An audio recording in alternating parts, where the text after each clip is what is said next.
दोस्तों, इस फिल्म की कहानी एक 60 साल के बुड्ढे की है जिसने अपने से बहुत कम उम्र की लड़की को अपने साथ एक बोट पर रखा हुआ था ताकि जब वो 17 साल की हो जाए तो वो बुड्ढा उससे शादी कर सके।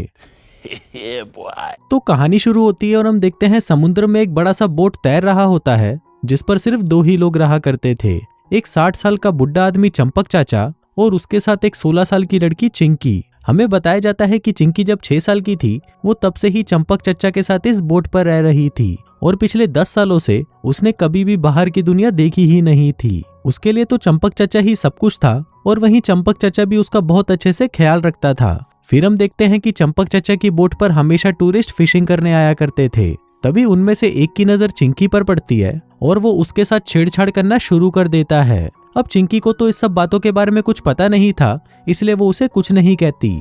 लेकिन तभी कहीं से एक उड़ता हुआ तीर आकर सीधा उन टूरिस्ट के पास लगता है जिसे चंपक चाचा ने मारा था। उस तीर की वजह से उन टूरिस्ट की फट जाती है और वो फिर से फिशिंग करने में लग जाते हैं। तभी वो आदमी अपने दोस्त से पूछता है कि क्या वो बुड्ढा उस लड़की का ग्रैंडफादर है, जिस पर उसका दोस्त कहता है कि नहीं, ये तो साला कोरियन लोगों का जॉनी सिंस है। अब ये बात उसका दोस्त समझ नहीं पाता और उसे कहता है कि तुम कहना क्या चाहते हो। तब उसका दोस्त बताता है कि चिंकी जब 17 साल की हो जाएगी तब वो बुड्ढा उससे शादी करने वाला है। अभी सुनकर उसके दोस्त का दिमाग खराब हो जाता है क्योंकि ये ठरकी बुड्ढा जवानी में तो मजदूरी करता ही था, लेकिन अब बुढ़ापे में भी उसका औजार बैठने का नाम ही नहीं ले रहा। फिर हम देखते हैं कि चंपक चाचा फिशिंग के साथ साथ भविष्यवाणी भी करता था, इसलिए वो टूरिस्ट उससे पूछते हैं कि क्या आप मेरा भविष्य बता सकते हो। दरअसल मेरी पत्नी का चक्कर मेरे एक चूतिए दोस्त के साथ चल रहा है, इसलिए मैं जानना चाहता हूँ कि उस कलमुही के पेट में जो बच्चा है वो मेरा है या मेरे दोस्त का। फिर चंपक चाचा उसका भविष्य बताने लगता है, लेकिन उसका भविष्य बताने का तरीका कुछ अजीब ही था। वो एक छोटी सी बोट पर तीर कमान लेकर खड़ा हो जाता है। सामने बड़ी बोट पर एक बुद्धा की पेंटिंग बनी हुई थी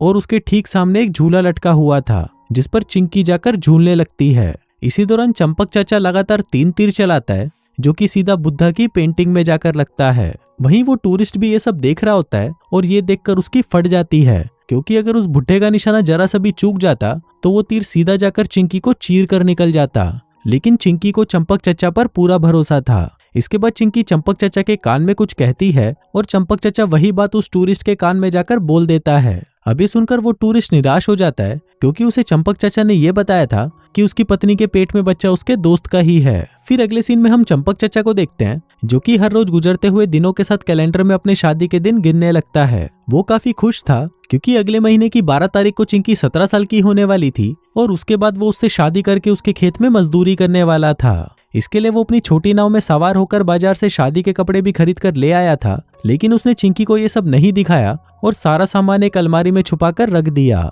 कुछ दिनों बाद फिर से 2 टूरिस्ट बोट पर फिशिंग करने आते हैं, लेकिन वो दोनों फिशिंग छोड़कर फोटोज क्लिक करने में लग जाते हैं। इसी दौरान उनकी नजर चिंकी पर पड़ती है जो कि उन्हें ही देख रही होती है। तभी वो टूरिस्ट चिंकी को अपने पास बुलाते हैं और उसकी चूचियों में मछली डालकर उसके साथ जबरदस्ती करने लगते हैं। चिंकी उस टूरिस्ट को एक जोर का चमाट मारती है। तभी तीर लेकर भागते हुए चंपक चाचा भी वहां पर आ जाता है और उन टूरिस्ट को गालियां देते हुए चिंकी को अपने साथ ले जाता है। अब इस बात से वो टूरिस्ट बहुत ज्यादा नाराज हो जाते हैं और चिंकी को सबक सिखाने का फैसला करते हैं। इसके बाद जैसे ही उनको मौका मिलता है वो दोनों मिलकर चंपक चाचा को बोट से बांध देते हैं और चिंकी को ढूंढने लगते हैं। लेकिन वही चिंकी खुद की रक्षा करना अच्छे से जानती थी और वो तीर उठाकर उन दोनों टूरिस्ट की गांड फाड़ देती है। फिर कुछ दिनों बाद कई और टूरिस्ट भी चंपक चाचा की बोट पर फिशिंग करने आते हैं। उन्हीं में से सत्तू सुपारी नाम का एक लड़का भी था जो कि अपने डैड के साथ यहाँ पर फिशिंग करने आया था।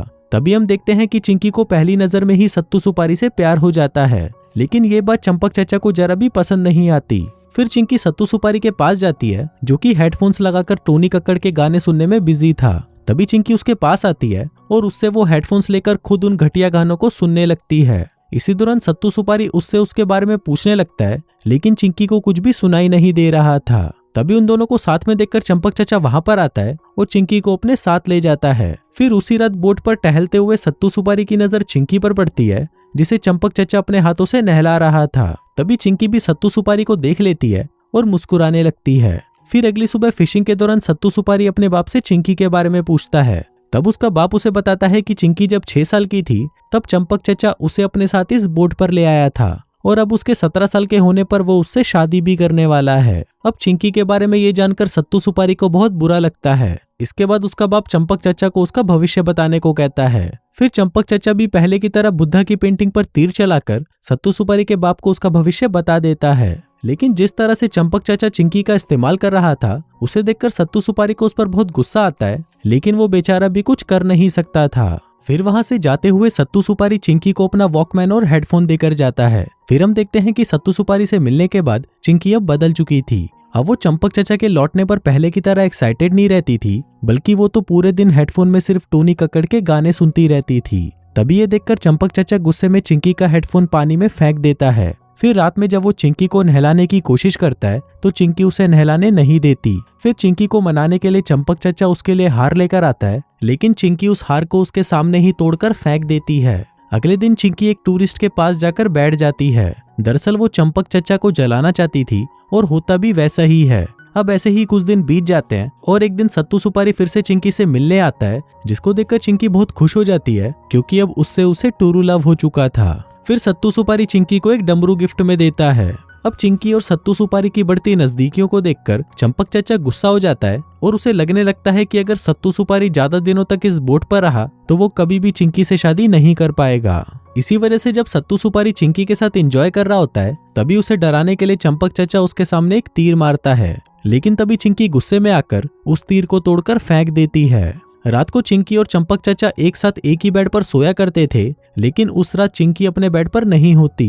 फिर ढूंढने पर चंपक चाचा देखता है कि चिंकी सत्तू सुपारी के साथ उसके कमरे में सो रही है। अब ये देखकर चंपक चाचा के दिमाग का खड़ा हो जाता है, जिसके बाद वो तुरंत सत्तू सुपारी का बोरिया बिस्तर बांधकर उसे एक छोटी बोट पर बिठा देता है और वहां से जाने के लिए कहता है। फिर जाते जाते सत्तू सुपारी उसे कहता है कि तुम जो चिंकी के साथ करने वाले हो मैं वैसा होने नहीं दूंगा। तुमने इसे इतने सालों से अपने साथ एक कैदी की तरह रखा हुआ है, लेकिन जल्दी ही मैं इसके पेरेंट्स को ढूंढकर इसे यहाँ से ले जाऊंगा। जिसके बाद ये बोलकर वो वहां से चला जाता है। तभी सत्तू सुपारी के पीछे पीछे चिंकी भी भागने की कोशिश करती है, लेकिन चंपक चाचा उसे पकड़ लेता है। फिर कुछ दिनों बाद फिर से सत्तू सुपारी चंपक चाचा की बोट पर आता है और उसे एक पोस्टर दिखाता है, जिसमें चिंकी के पेरेंट्स ने उसकी लापता होने की खबर छपवाई थी। फिर सत्तू सुपारी चिंकी को उसके पेरेंट्स के बारे में बताते हुए कहता है कि तुम्हारे पेरेंट्स तुम्हें अभी भी ढूंढ रहे हैं, इसलिए तुम मेरे साथ चलो। वैसे भी तुम अपनी पूरी जिंदगी इस बुढ़े के साथ इस बोट पर नहीं बिता सकती। इस बुढ़े ने तुम्हें किडनैप करके अपने पास रखा हुआ है। अब चिंकी सत्तू सुपारी की बातों को समझने की कोशिश कर रही थी, लेकिन तभी वहां पर चंपक चाचा अपना तीर कमान लेकर आ जाता है। अब वो सत्तू सुपारी को तीर मारने ही वाला होता है कि तभी चिंकी उनके बीच में आ जाती है। अब क्योंकि चंपक चाचा भी चिंकी से बहुत प्यार करता था, इसलिए वो अपना तीर नीचे कर देता है। फिर रात को सोते समय चंपक चाचा उसे गले लगाने की कोशिश करता है, लेकिन चिंकी उसे थप्पड़ लगाकर वहां से चली जाती है। अगले दिन बोट के इंजन को ठीक करते समय चंपक चाचा के सर पर चोट लग जाती है, जिसे देखकर चिंकी उसकी मदद करने के लिए उसके पास जाती है, लेकिन चंपक चाचा उसे मदद करने से रोक देता है, जिसके बाद वो उसे 3-4 थप्पड़ मार देता है। अब चिंकी को रोता हुआ देख सत्तू सुपारी तुरंत उसके पास आता है और उसे चंपक चाचा से दूर कर देता है। इसके बाद वो चंपक चाचा को उसका फ्यूचर बताने को कहता है, ताकि उसे भी पता चल जाए कि चिंकी की शादी उसके साथ होगी या चंपक चाचा के साथ। चंपक चाचा इस बात से राजी हो जाता है और हमेशा की तरह झूलती हुई चिंकी के बीचों बीच एक तीर चलाता है, लेकिन इस बार आखिरी तीर चलाते हुए चंपक चाचा के हाथ कांप रहे थे, जिसको देखकर सत्तू सुपारी को लगता है कि गुस्से में होने की वजह से चंपक चाचा कहीं चिंकी को ही तीर ना मार दे, इसलिए वो जानबूझकर झूले की रस्सी को खींच देता है, जिससे चिंकी पानी में गिर जाती है। फिर थोड़ी देर बाद चिंकी चंपक चाचा के कान में कुछ कहती है, जिसको सुनकर चंपक चाचा अपने कमरे में जाता है और अपनी शादी के सारे कपड़े और सामान निकालकर बाहर फेंक देता है। अगले दिन चिंकी सत्तू सुपारी के साथ एक बोट पर जा रही थी, लेकिन वो बोट आगे नहीं बढ़ पा रही थी।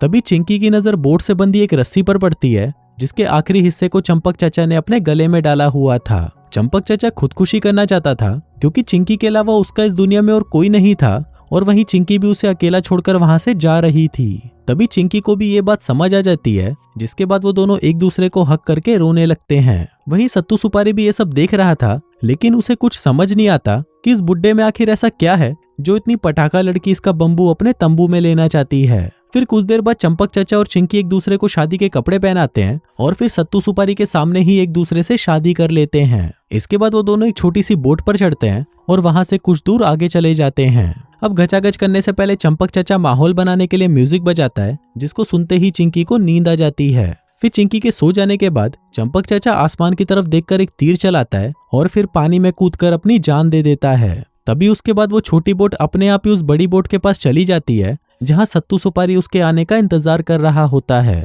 तभी वो देखता है कि चिंकी नींद में ऐसा बिहेव कर रही है जैसे कि कोई उसकी गुफा में मजदूरी कर रहा हो। सत्तू सुपारी उसे जगाने की बहुत कोशिश करता है, लेकिन चिंकी का उसके शरीर पर कोई कंट्रोल नहीं था। तभी चंपक चाचा ने मरने से पहले जो तीर चलाया था वो सीधा चिंकी के पैरों के बीच में आकर गिरता है और वहां से खून बहना शुरू हो जाता है, जिसका मतलब था कि बुड्ढे ने आखिर चिंकी की सील तोड़ ही दी थी। इसके बाद वो सत्तू सुपारी के साथ छोटी बोट में बैठकर वहां से जाने लगती है, लेकिन तभी हम देखते हैं कि उसके पीछे वो बड़ी बोट भी अपने आप ही चल रही थी, जैसे कि चंपक चाचा की आत्मा उसे चला रही हो। लेकिन फिर जैसे ही चिंकी उस बड़ी बोट की तरफ देखकर बाय बोलती है, वो बोट धीरे धीरे समुद्र की गहराइयों में चली जाती है। और इसी के साथ ही ये कहानी यहीं खत्म हो जाती है।